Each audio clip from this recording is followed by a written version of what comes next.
Hello everyone and welcome back to Let's Play Caveman to Cosmos with me, Alpha by Omega and Byzantium. So the turn is 5242, here 675 AD, and we are one turn away from Yeomanry. What's new? Well, a number of turns have passed, I think like 25, and the most important information is that inflation does go down.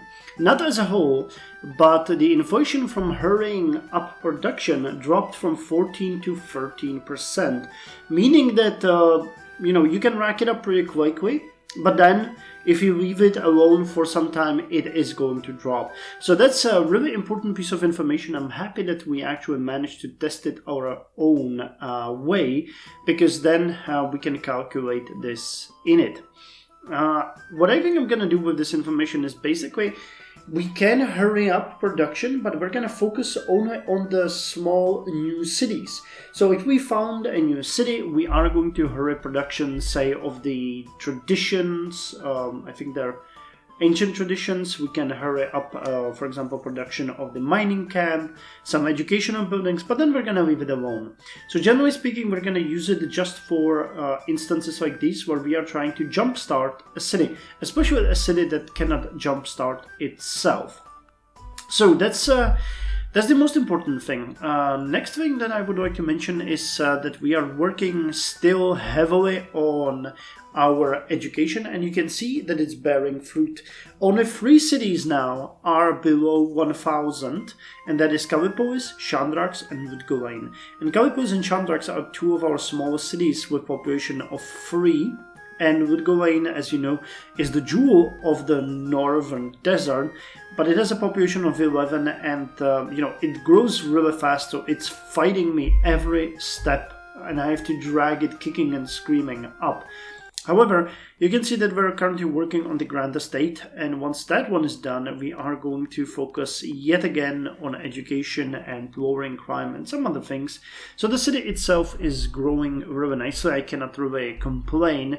It also has some of the conceptual bonuses already, because the education is there, it's just not the highest one. Yep, we get the brilliant education, meaning we get extra little bit of food, extra little bit of production, extra little bit of gold, and a little bit of science and great person growth. But actually, interestingly, it requires more. I always forget about this. It is a modest growth, so maybe it's even good that we are not there yet, because the city has a bit more of a chance of growing.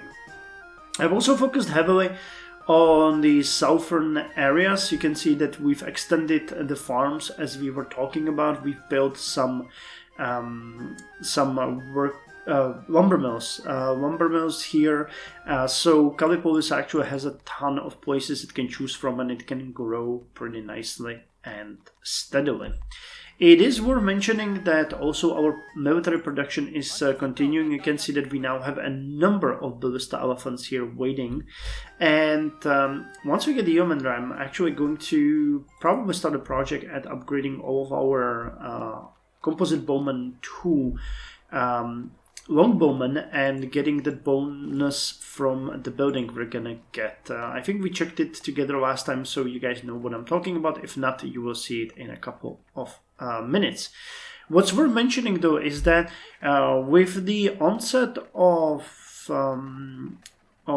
ballista elephants and their growth, I'm now considering building something like the horse crossbowmen, because these guys could get, these guys can withdraw from combat. So having these guys is probably a really good choice as well, because we could have a lot of these and actually use them to take down the enemy units before we throw our ballista elephants at them. I would most likely focus on increasing the withdrawal chance for these so that they do not die, but we can keep using them for the skirmish attack on the city. I'm expecting that we would need at least 10 of them to make a dent in the enemy unit big enough that our ballista elephants can then kill them. But considering we start at 5 XP points, actually I'm not really sure, can we check it out promotions. There is a... I think it's called withdrawal? Is it? No. I forgot what it is. Shrapnel Sentry, Rugged Combat. There is a... I know the symbol for it. It's an... like a curving arrow. Maneuvering? No. Inspire, improve, hunting strike? No. Hunt down, also not. It's a pursuit chance. Heal, guardian. Forest worker. Flanking? Oh, flanking is also good. Flanking would be good. Plus 10, plus 25, plus 40. Withdraw chance. Does it have any requirements? Okay, so you... Okay, so that's a thing that we could add there, definitely. There was another one. And actually covered by no. Conniving combat, civilized, city garrison, short bullet bombardment. What's a bombarding? Plus 5 city bombard damage. Huh? Back down. Ah, that's the one. Back down. Okay. So back down gives 5, then 15. And then 30. Requires priesthood, ignite, we cut that, and back down 4 requires games, and back down 5 warfare. So we could go all the way to 75% withdrawal chance, but I don't think that's necessary. But this is actually pretty good because it would help our units get it. So the plan would be to build as a huge amount of trebuchets, just bombard the city like madman.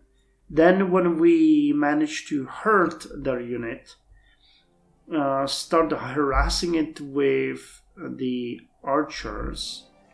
And then when that is done, just throw in all of the pure force of swordsmen and ballista elephants and hope that we can kill them. Actually, chariot archers, let me compare it. Because we got horse crossbowmen, that's strength 9, and got withdraw chance, points attack. Is it 25% against melee? Now the chariots, do we still have access to chariots, or can we no longer build those? Llama archer, deer archer. I have a feeling we might be past the chariots time. Yeah, I don't see chariots here anywhere. Okay. You can bombard city defenses. Ah, actually, I didn't even notice that. That's interesting. Trebuchets. So you have a city attack. You can bombard city.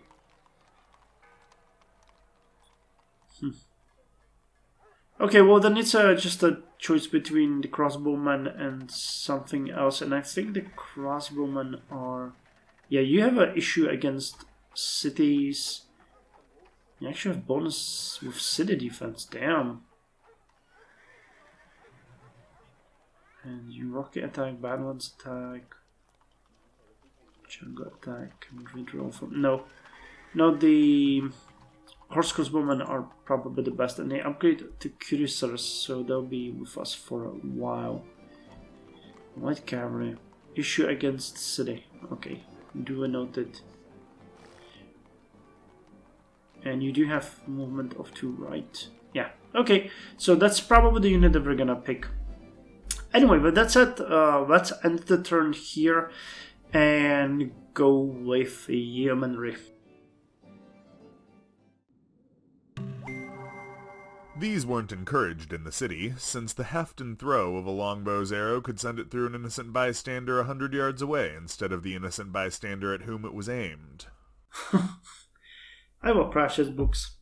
So Yeomanry gives us a longbowman. We've already discussed this unit. It has a reduced city defense bonus, but it has way more strength than a composite bowman, and we gain access to ballistraria, which are slits in the city's defenses, which give extra 50% strength to defending archers in the city. So that's gonna help offset. Actually, not offset. The longbowman will have 2 more strength, and he's gonna get additional 25% from ballistraria. We also get the archery range, which is really good. Increases experience point given to new throwing and archery units, which is really good.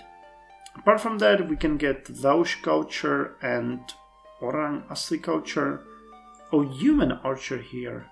Okay, so that's an upgraded archer version. And you guys upgrade your arquebusiers. Robin Hood. 1 world unit. What do you require? English culture. Oh, it would be pretty cool to have you, but we can't. Okay, at this point we are working on heraldry. So let me just... You can get the confectionery, pasta, and distillery. I'm actually prioritizing food buildings now, because they give us a little boost to growth. Okay, you're done with that. Anything else? You can build a seminary. A candy shop. Eudoxiopolis is growing nicely. You're one of the prime candidates for upgrades of the bowman. What could we do with you? These are super cheap. I'm gonna check you later. For now...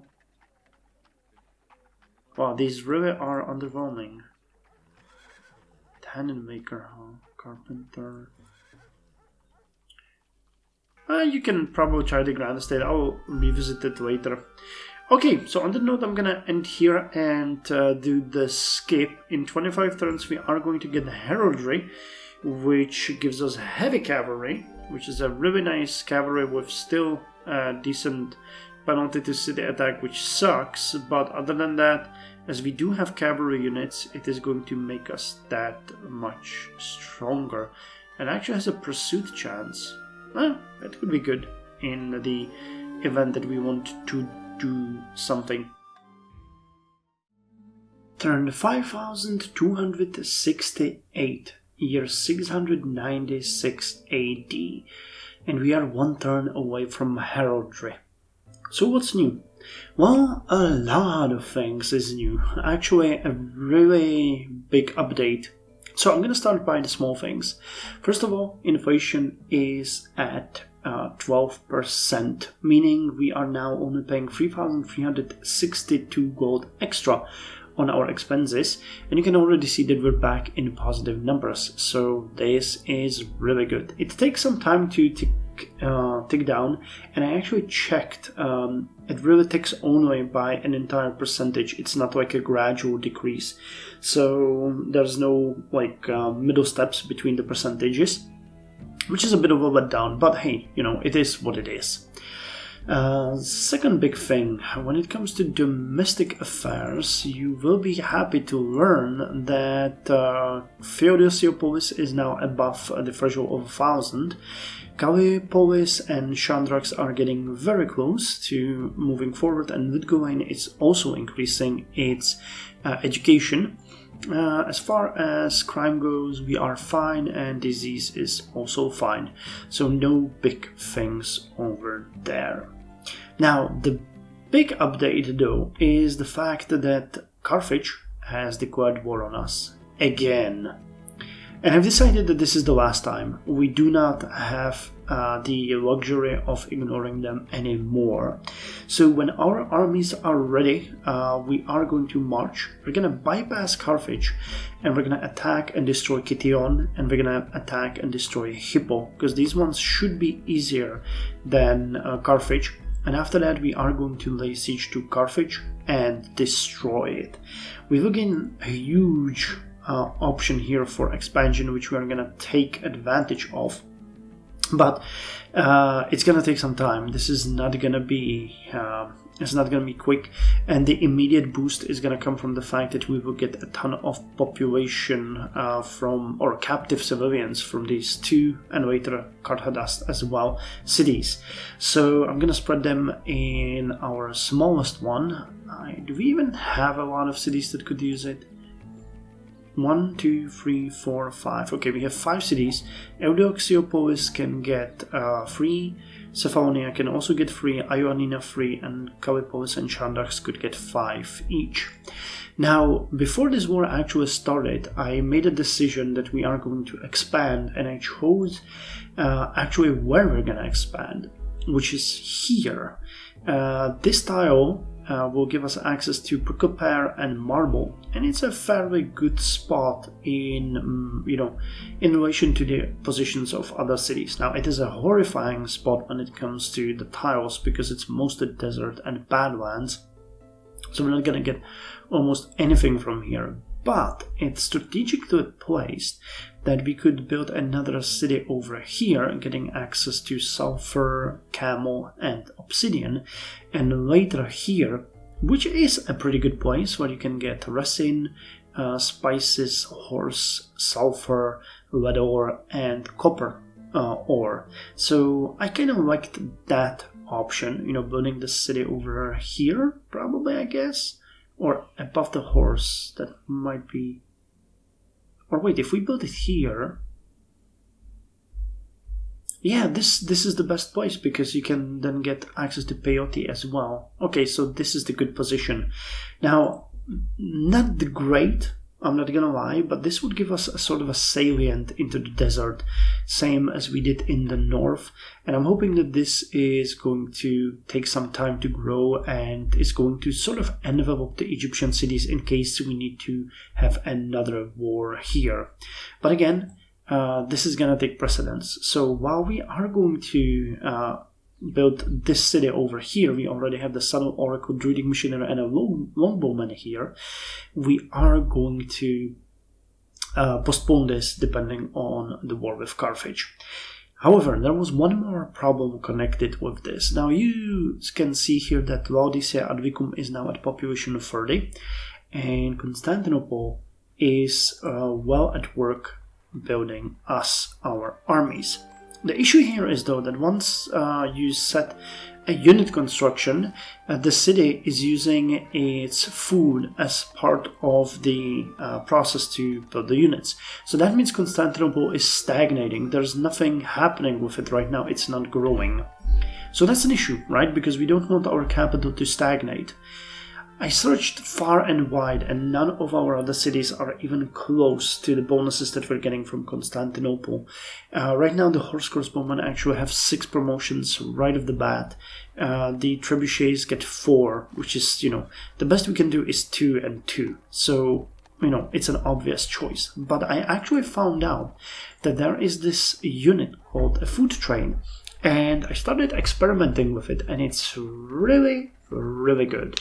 What Food Train does is that you can have maximum 5 at once. You build it in a city, and then you send it into another city. And in that other city, when used, it gives it a boost of 2,000 food. So that means we are now going to build food trains all over our empire and keep sending them to Constantinople, basically offsetting the fact that Constantinople is not growing and that it's focusing on building our horse crossbowmen. You can see that if we didn't do this and build, for example, a gambling den, we would get roughly, let's call it 200, 200 food per turn. So if a food train actually arrives more often than once per 10 turns, we are actually boosting Constantinople to grow faster than it would on its own. So that is actually an awesome idea, and I'm thinking that later on when we're done with Carthage, I might start using these for some of the cities like Eudoxiopolis, because 2 food trains would give it an extra population, and Also for the cities in the desert, because they will be dependent on our generosity when it comes to food. So that's something that I didn't use before. I didn't even know that that unit worked like that, but when I built it and tested it, it is a big solution to all of our problems. So I guess on that note, we can say that this is all, and we can end the turn and go hear it for Heraldry. So let's do that.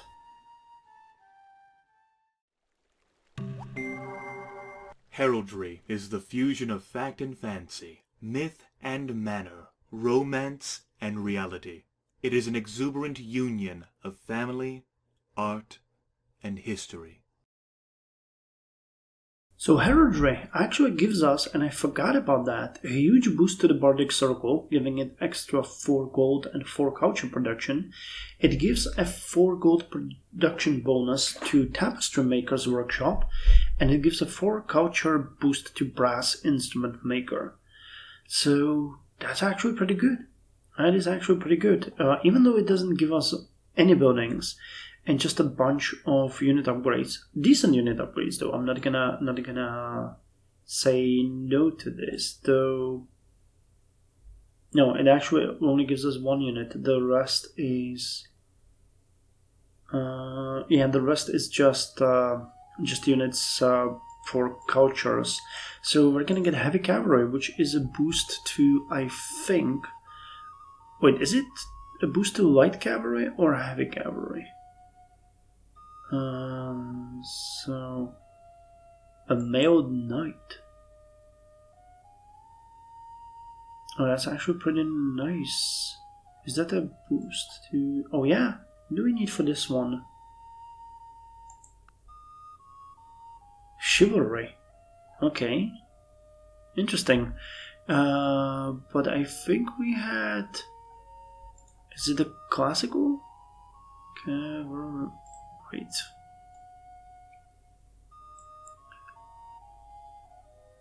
Cam Archer, there is no... Oh no, there is. Okay, Cavalry. Oh no. Okay, so, you know what? Screw it. Let's check it out. Okay, we finished the Alchemist Lab here, and we have nothing to put in Patra. Okay, you know what that means? Food trains. A town outside of the city of Addon has built several small mills, increasing local production. Good. So hold on, we have it here, and the unit is called Mounted Infantry. Oh god, we could actually merge 2 units like this. And we could merge some of the ballista elephants as well. That might be actually a good idea. But it's not what I wanted to see. So mounted infantry upgrades to knight, which requires armored cavalry, which is a medieval technology. So wait, is the heavy cavalry... Is the heavy cavalry upgraded of the light cavalry? Because if it is, then that is an issue because we don't have those. No, mailed knight. So is it like a completely new unit? I'm confused. I guess it is because it's going through mailed knight to Kirisar. Okay, well then... doesn't receive defensive bonus. Bonus against melee, grassland, plains, desert, bad in jungle, forest, and swamp. Okay, that makes sense. So this is like a charging unit for your plains. Okay, one more thing that I actually forgot while we were talking is that we got Herodotus here, a great artist. And we have a couple of options here. We can join him into the city, giving us extra experience to the entertainment type units and gold and culture, or we can use him to discover technology stained glass. And I think we're gonna do this stained glass, to be honest, because that's gonna save us quite a lot of turns. 24 turns, yeah, worth of production. It's gonna give us Notre Dame, which is really good when it comes to education. Stained glass workshop. That's great. You give a lot of boost in gold, a lot of issues, fire and pollution, and that's all. Oh, that's great. Not exactly a earth-shattering technology, is it? But it's a prerequisite for education, though, which actually we want. So if we get it, what would we need then? We'd also need paper. Okay, but I think this is a good thing, because when it comes to buildings, this one gives law school, university, which is amazing, gives food with biology, gives production with civil engineering, a lot of culture, science. Wow, it's amazing, really. And fraternity house housing and a lot of world wonders. Okay, so let's do it. Let's use him for the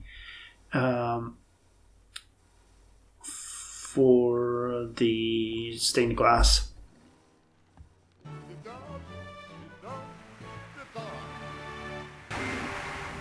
People are like stained glass windows. They sparkle and shine when the sun is out, but when the darkness sets in, their true beauty is revealed only if there is a light from within. Wow, that's actually a really interesting quote. So we get Glassblowers Guild and Potter's Guild. Now let's check Constantinople. I mean, yeah, it gives a bit of culture and a bit of gold production. Okay, so you guys can be merged, as you do. And we're gonna give you 1 and 2 flankings. And we're gonna give you might. And give you an attack here. More might. More boost in this. And now you can be sent to Chandax. So this is what I'm gonna be doing for the next 26 turns until we get armor crafting, because we actually do want to build up a huge army before we invade Carthage. I'm destroying their units left and right when I can, with the units that I have here, which are actually hunting any stragglers, but they've pretty much given up on building anything at this point. You guys can go in here because we need to destroy this city, which is actually unbelievably easy. So I think we can destroy the city, right? Makes more sense. Yep. Oh, and we gained captive civilian here. And a captive worker. Okay, so that's actually... No, military captive and a captive civilian. I'm really hoping that they're not gonna pile on us. All of these units have just one movement. So I'm wondering if there would be a chance we could get it there. Nope. Okay, so we'll have to wait here and hope that they won't overcome our unit. And does this allow us to build the city here now? It doesn't. So is it because of the rain? There is a dark outcrop.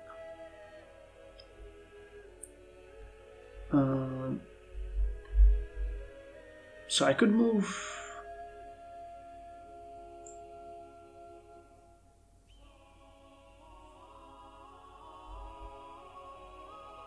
Wait, we can't build another city? What's going on here?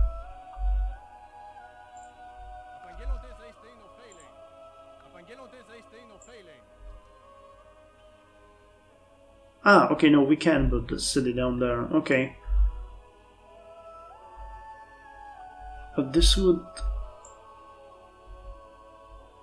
What's going on? I was really hoping that we would get access to the peyote here, but I guess that would require us to get this city here. It's a bit confusing. I don't understand why I can't build it. Is there an enemy or no? Oh, okay. I guess I figured it out. Let me... Yeah, okay, got it. You cannot build cities on desert tiles. Makes sense. Yeah, I guess that makes sense. Okay, well then that makes it fairly understandable for us that we need to build it here. So you guys all move here and we are going to build a city right here. The city of Nicopolis.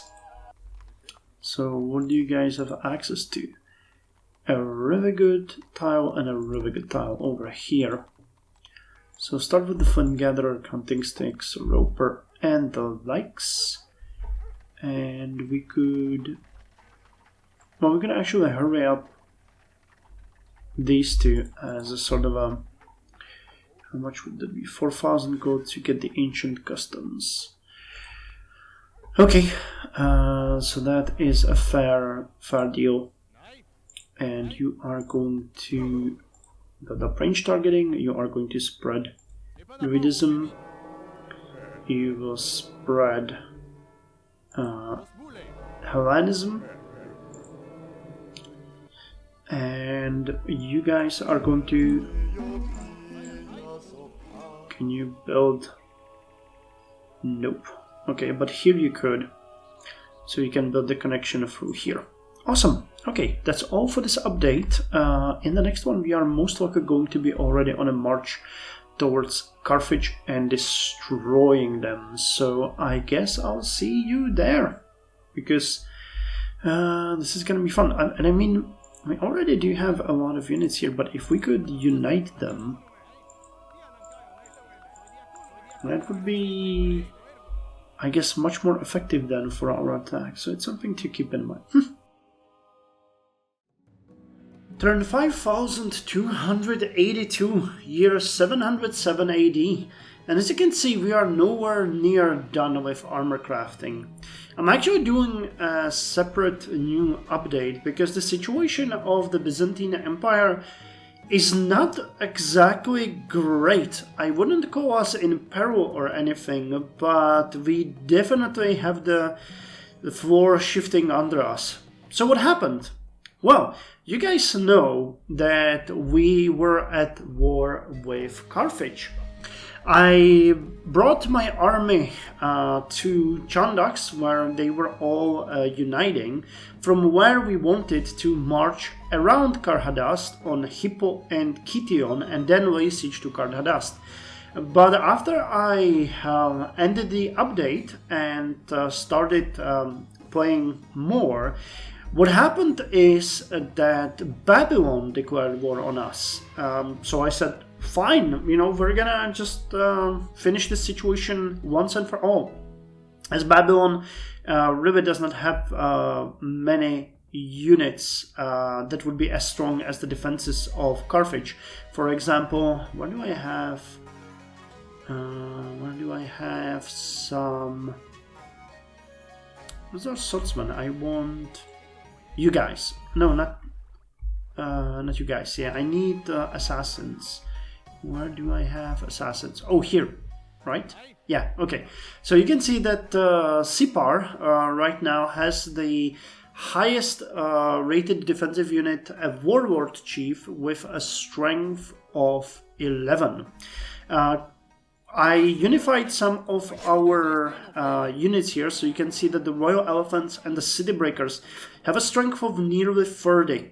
We also have some white swords here, swordsmen, horse archers, and a ton of extra units over here, which are all at battalion strength level, with the Scourge of Steppes actually being a force. So a number of units that are much stronger than whatever they can throw at us. We've already laid a siege to the city, taking its defense down from 190 to 163, and we're going to continue bombarding the city. That's not the issue. I'm pretty sure that our armies can now destroy Sipar, most likely even Uruk, though I don't know who's defending it. Yeah, they don't really have anything there either. So we're gonna raise these cities and then move down to Hippo, Kition, and Kardhadas. That's not the issue. The issue is that once my units march from Chandax to about this place, or maybe even to the border with Babylon, Mali declared war on us. And Mali, being another one of our neighbors and being the second strongest nation in the game, is an issue. We've already had a number of border skirmishes with them all along the border in the south. I haven't noticed any units further up north. I guess that's because they cannot access us through the territories of other nations. But this led to the fact that I had to reroute all of the reinforcements that we recruited in Constantinople, not to Chandax or to Babylonian territory, but creating basically a secondary army in the vicinity of Kano. We started plundering the wilderness. There's not that much here that would require plundering. We just destroyed a couple of mines, some cottages. But yeah, we have 2 units of horse crossbowmen. We have 1 unit of horse crossbowmen here, and we have another unit of horse crossbowmen here. We also have one of the light cavalries at battalion level strength here. And we started recruiting spies, which I'm going to place around here so that we can have a bit of an understanding of what is going on here, because I expect that a large army will be approaching us. For that reason, we are building high walls in all of the border cities where we don't have them. You can see that, for example, Ragusa already finished it. Ioannina finished it. Gallipolis doesn't have it, but well, actually, no. Gallipolis should build it. I didn't shadow that, so let's fix it now. It's going to take 11 turns, so you guys will deal with that. Some of this construction had to be hurried up. I've also upgraded the walls in Heraclea, and we're building in Euryxiopolis. I upgraded all of the archers we had to longbowmen on the border as well, spending a ton of gold on that. And we've actually started recruiting in several other cities apart from Constantinople. So we're building or training swordsmen in Trebizond, Nicomedia, Antioch, and I believe in some other places as well. Atalaya is working on deer archers.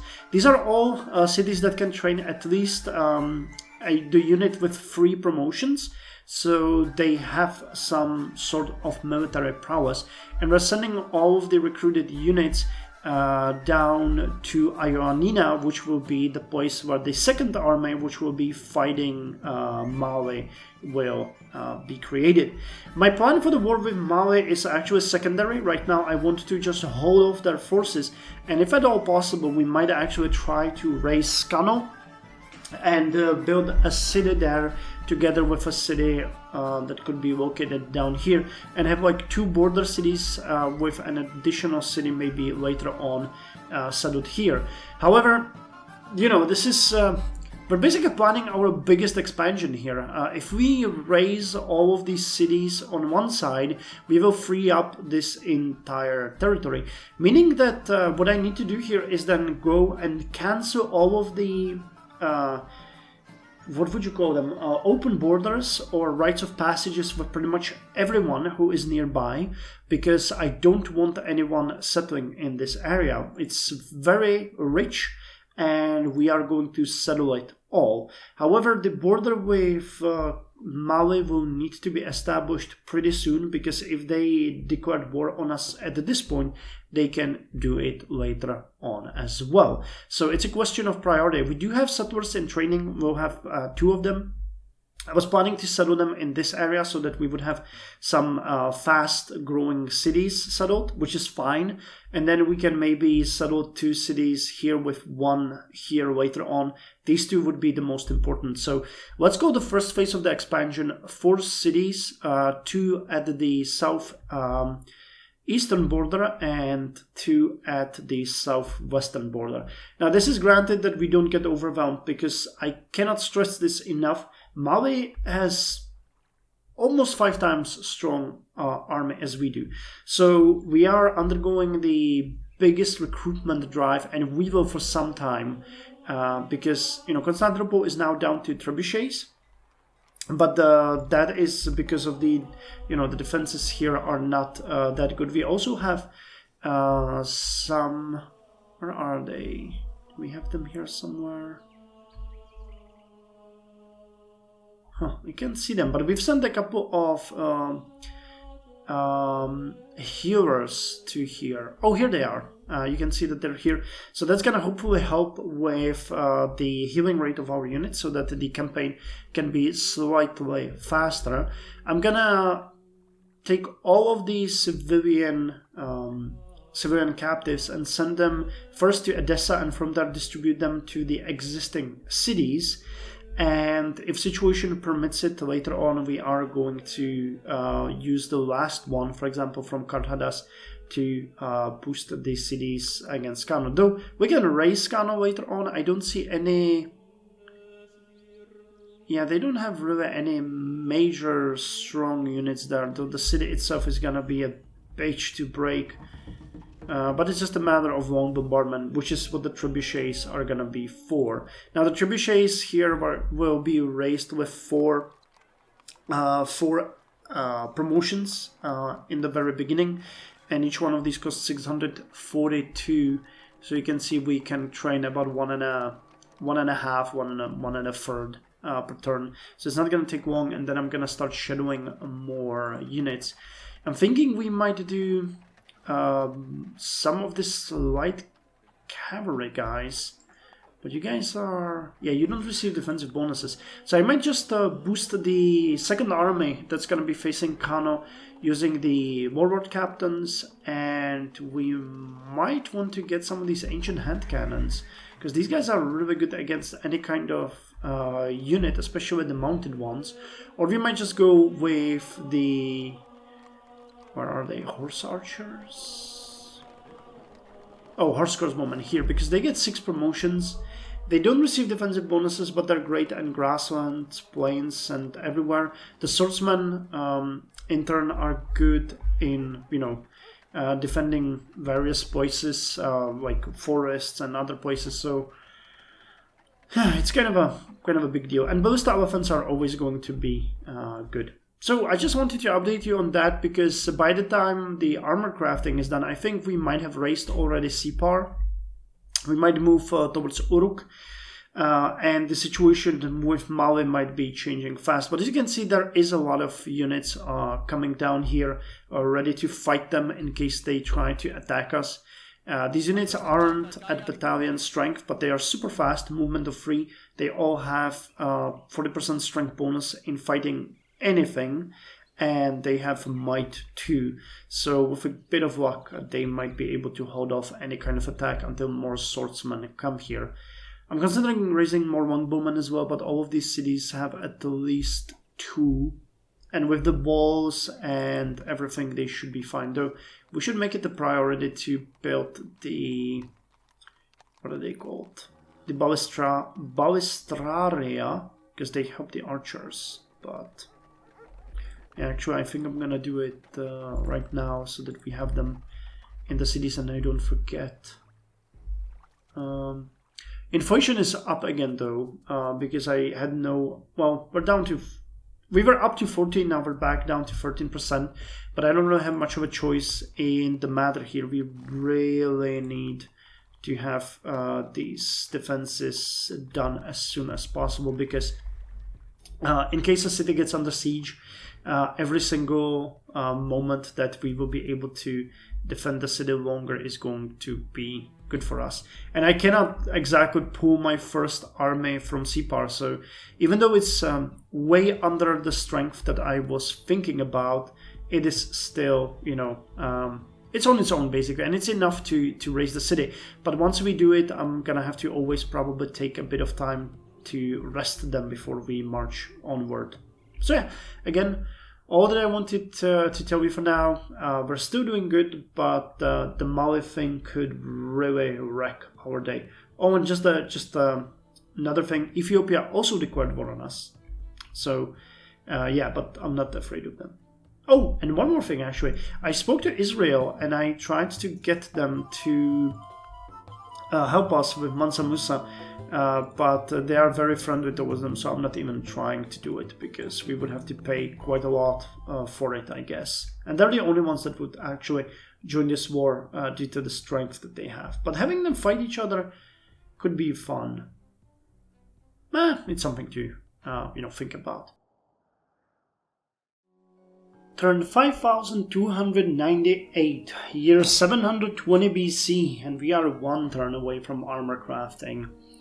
This has been another huge session because we have recently destroyed the city of Sipar, and then we have recently raised the city of Uruk, and now our armies are marching towards Nippur. But this whole time we have also been fighting heavily near Kano. We have been repelling forces everywhere, we've been building up our armies, and we have been microing all of our cities. So it has been, I think, 2 or 3 days between the previous update and this one. But I'm happy. I'm really happy about how this is going. We're managing to lose very little units on both fronts. We managed to raise 2 cities, and we managed to actually found 2 new cities. So let's take it from the bottom, okay? I'm going to start by the fight against Babylon. As far as I know, Babylon at this point has only Nippur. All of their other cities have been raised. Their territory has been reduced to this. Uruk was raised actually last turn. So you can see our units here still healing. Oh, and some actually are... I think it's a trebuchet, so the trebuchet can get a little bit extra health, or no, not health, strength, and they are being healed by 2 healing units at the same spot. However, parts of the armies are already marching in the meantime towards Nippur. We're trying to eliminate any straggling units, take everything that we can into our zone of control so that we can prepare everything for the assault. Here we have the 5 captive civilian units that we gained from the city of Uruk, and 1 captive military that is going to come with us. So you guys will march towards our territory where we have found the city of Leucosia a few turns ago, and actually a turn ago the city of Basilinopolis. Now both of these cities are strategically placed so that they have maximum yield of resources around them, as you can see, and they are far away from Misitras and Edessa so that they can easily grow.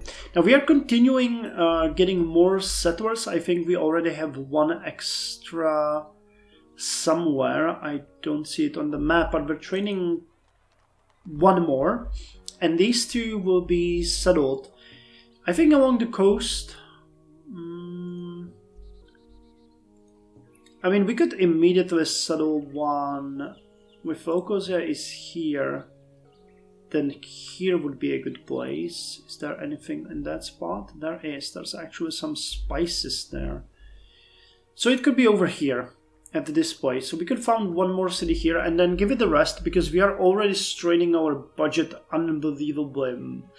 We are bleeding 1,374 gold per turn, and that is with a 12% inflation. So we actually should be at a net positive right now, which we are not. So if I found the next city, that's going to be the last one, because 1 more we already know is going to be found down here at the ruins of Kano. And later on, one is going to be found in between them, in the middle of them. So once our armies raise Nippur and we're going to get more captive civilians, we're going to move southwards towards Hippo and lay siege to that one. After that, Kition and Karthadast. The army is doing great. I have very little complaints, to be quite honest, on their performance. I believe we haven't lost a single unit. It's a slow advance, but with the healing units and the city breakers and royal elephants and mount cavalry and the scourge of steppes, we're actually doing massive amounts of damage here. So I think that Hippo and Kition are gonna fall. Karthadast, I'm not sure. That's gonna be it's gonna be hard to break it down, but this means that Babylon is going to be completely eliminated from the game, and Carthage is gonna follow them in maybe at the end of the next episode, maybe episode later. I don't know. I don't know how much we'll need to break Karthadast itself, but we're gonna do it. We've had 3 captive civilians from the city of Sipar. 2 of them joined I forgot what the name is. Leucosia. 2 of them joined Leucosia, and one of them is supposed to join the city of Nicopolis, but they haven't arrived yet. Or are they there? No, not yet. So they're somewhere on the map marching there, I guess. Not sure where. Maybe you guys can see them somewhere. They're probably hidden somewhere in the city, which they're passing through. Justinianopolis, maybe no. Well, there's one straggling captive civilian. Oh, here it is, actually. No, they're over here, accompanied by the war wagon. So they will join Nicopolis next turn, and thus we will have all of the cities at population 4 or more, with the exception of Balzivinopolis, though that one is going to get bonuses from the captive population that we have here. We actually have 5 there, so if we joined 2 to Balzivinopolis, then I can actually join 2 more into the next city that we will have here. But I don't really have anyone ready for that city, which I think we can actually fix here. We get the trebuchets. Okay, now let's give up on the trebuchet. We don't need more at this point. Instead, let us get 1 patrol, 1 apothecary, or apothecary. Apothecary. I think that's apothecary. I forgot the pronunciation again. Wolfow's gonna lose his mind. Entertainer and 2 longbowmen, and that's that. So you guys are gonna come there, and that will take care of this. We have the units that we have here working hard to make these cities slightly better. This area is already pretty much ready. You guys don't need that. You need to go with this one. While this area in Leucosia needs a bit more work. Now they're getting huge amounts from the workboats that were left behind after we destroyed the original cities, but there are some whales here which we would do well to get, and of course a ton of resources here, including some guavas, some llamas. We're building a mine here for the sulfur. There's some wine here, so it's gonna be fine. Same here, we're gonna get access to spices, jade. There's some copper here, sea lion and seal. Okay, that's interesting. So it's gonna be good. Now that's about the population and the fights here. The fights against Mali are going good as well, but we haven't been all that successful in it as we were somewhere else. Now we've lost at least a couple, I think 5 to 6 units in the fighting here, while they lost even more. I don't know if the relative strength that was 4.6, I think during the last update, now it's 4.3, whether that is due to the fact that we've been killing number of enemy units, or whether it is due to the fact that we built a lot of our own. But we have a ton of horse archers here, which are of the new kind, which have the flanking free. They have bonus to strength and to might, so when they attack the city, hopefully they'll be able to hurt it. The defense of the city is not high, but they have a crossbowman unit there, which is going to be kind of hard for us to break, as we do not really have that good of a unit. The best one is the light cavalry over here, and then we have a bunch of these horse crossbowmen, and yeah, okay, they're here, sorry. They're here because we captured a trebuchet, so we're transporting it here, but we have more trebuchets and swordsmen. So once these guys arrive and these guys arrive, we are going to prepare to start bombarding the city using our trebuchets, and we'll try to envelop the city and then destroy the archers using our light cavalry. If we do that, then breaking the city using our swordsmen and the warlord captain shouldn't be all that hard. But the swordsmen are going to take heavy casualties from the fighting here, because they will be available for the city to hurt them. Now, as I can see here, there is another trebuchet here, so let's capture that one. I don't know how we missed that. But we captured it, so now let's move you back here together. So that is going well. We are going to leave the city of Taghaza alone. Now, if I take and raise Kano, I will try to settle here, and I will try to peace out with Mali. I have a feeling that they would peace out now as well. Yeah, this war spoils our relationship. The war is going badly for us. Yeah, I think that after we raise Kano, they might be willing to peace out. And it's going to take them down a notch. We're going to get some captive civilians, so it is not a bad idea to do it. But it's going to require, you know, to be frank, once we raise this, it means that all of the armies, the first and second, will have to be stationed here, because Maui is going to come for us again eventually. They will not forget this, and they have quite a strong army, so they'll deal with us.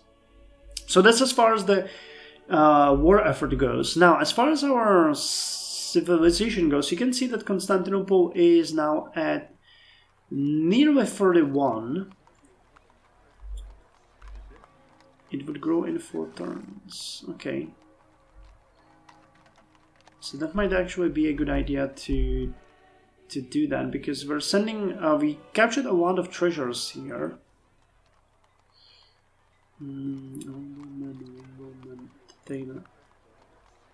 know what? I'm gonna let the city grow. We're gonna have the stained glass workshop finished, and they're gonna grow, because we have a lot of other food trains coming into the city. Oh, here's the settlers. Okay, so here's the settlers, and the next one are gonna go down towards Kano. So we do have Constantinople already at population 31, which is 300,000 people. It is currently our biggest city. We are nearing 2 million, with 1,948,600 people living in our empire. Crop yield is 8,743 food. But you can see that the gold production and manufacturing production is not increasing that fast, because we are spending most of our time building up armies. Now, I think that, well, no, we're actually growing quite fast. When it comes to domestic affairs, I haven't really been paying that much attention to it, but here's the cities for you to see. As I mentioned, they're all equal with the exception of Nicopolis, which is going to get to population 4 as well, and Bazilanopolis is going to grow to population 4 as well, and the next city is gonna be... Okay, so we'll distribute the population even. And my goal is to lift up all of these smaller cities, while the bigger ones can take care of themselves. Education-wise, we are doing fine. Chandax, Nicopolis, Ludgova, Loco, so you can see all of them are growing. Crime rate should be low everywhere. Lokoza is having an issue, but that's because it doesn't have town patrols yet, so that's gonna fix itself soon. And yeah, same for disease, so that's gonna fix itself as well too. Now on the eastern front, not much is happening. Ludgowin is now at population 12, Cephalonia 6, Eudixiopolis is at 5. We have regular patrols, running here, hurting all the barbarians that could threaten us, but with the exception of some barbarian cities here that we don't even see properly, I don't think anything is bad. Aztecs, I think, declared war on us. No, it was Ethiopia. So Ethiopia declared war on us, but someone else did too. Yeah, Greece did. Okay, so Greece declared war. I don't even know who we're at war with at this point. Wait, no, that's civics. I want the foreign advisor. So we are currently at war with you, with Mansa Musa, with Menelik, Nebuchadnezzar, and Dido. So that's this is Babylon. That one is gone. This is Carthage. That one is gonna be gone soon. Who the hell are you even? The Hittites. Yeah, they wouldn't accept a peace treaty. Who else? Leonidas. I don't think he's gonna. Yeah, he's not gonna accept peace. Not that we care. Menelik. Who are you? Oh, that's Ethiopia.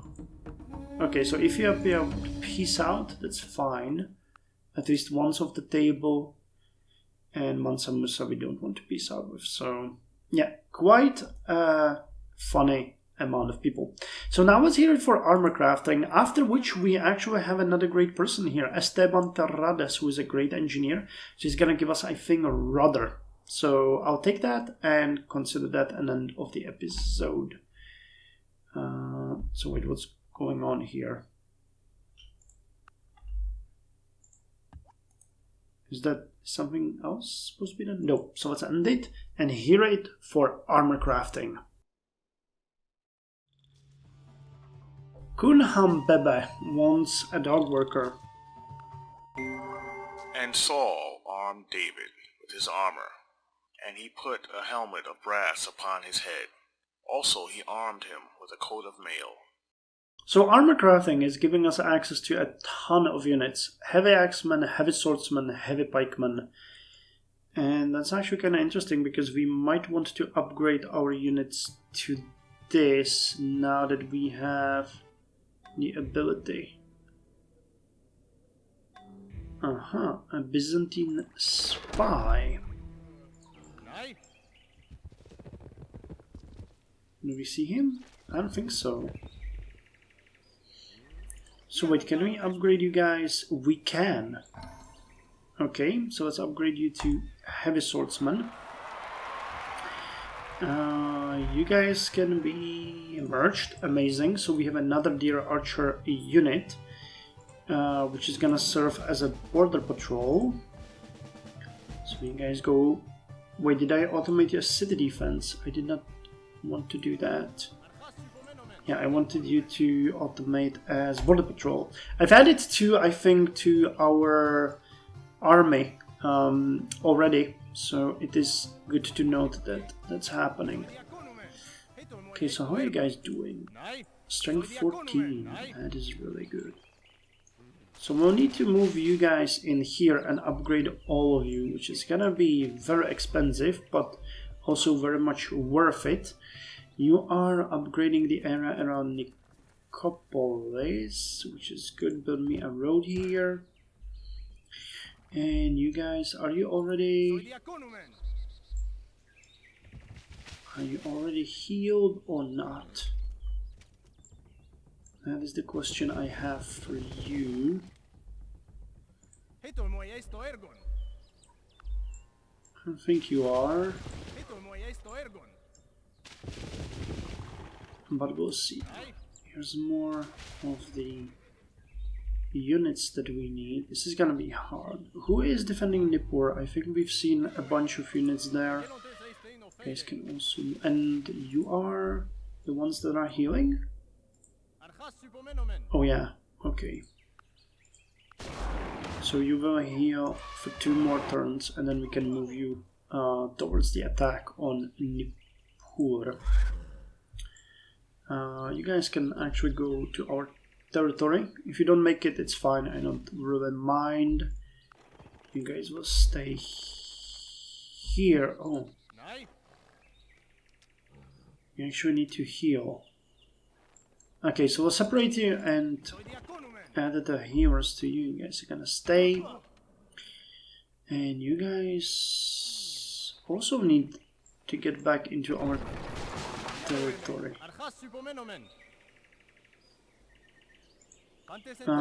I'll even pull them back if it comes down to it, because I would like to upgrade them all. Not you guys, but we have you here. How much does it cost? 218 per unit. So that isn't all that bad. So you guys can join here. You can go back so that you can heal here for 1 turn. Yeah, the assault on the Malian city of Kano is gonna take a while to organize, but I think with this technology we have just increased our chances substantially. What do you guys have here? Explorer. Nothing. So I actually got that unit out there. Yeah, this is what I wanted. They have these ancient hand cannons, and I want to kill them because our units really struggled with fighting them. Nice, that's a big success. I don't know what I would do if that didn't work, because they could screw up my plan pretty dramatically on their own. So you also need to go and heal. So let me give that order already. You guys can also unify. And here we go with the unit that's gonna join Nicopolis. So now it's population 4. And the war wagon can be sent down south here. Yeah, now we have a food train here which we are not gonna use at this point. We have a bunch of treasures we can save. And here is the settler. Oh wow, Misitras really needs to upgrade. So you guys will upgrade. You guys will upgrade. You guys will upgrade. Yeah, I'm spending a ton of money here everywhere on making sure that our cities are top notch. I mean, we've been sitting on this cash for so long that I don't really think it's such a great idea. Okay, we're gonna go to Velkozia and wait there until we have the units for you ready. And you're supposed to go into this city. Cool, now let us hear it for the Rudder, and I'm gonna end the episode here. A Rudder, okay. And it's actually a unit I can get behind, right? Or is it? Well, it's gonna save us 20 turns. If he could get us optics... Well, optics wouldn't be that great. Let's get the Rudder.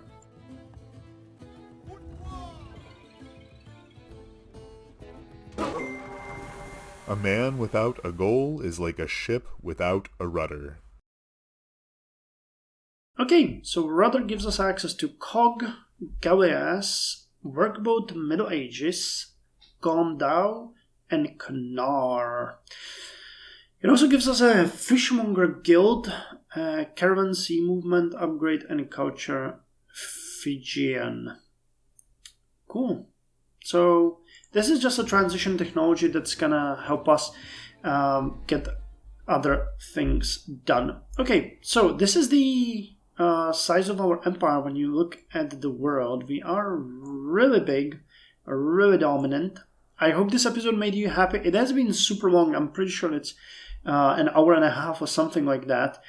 But I'm happy. I'm happy with the progress we're making. It took me many days to record this, so appreciate your attention. Appreciate that you enjoyed it, and I'll see you next time. Pretty sure that in the next episode, when you join, Nippur is gonna be gone, and we might be laying siege to Kano. But we'll see. We shall see. As always, with me, Alpha Pi Omega and Byzantium.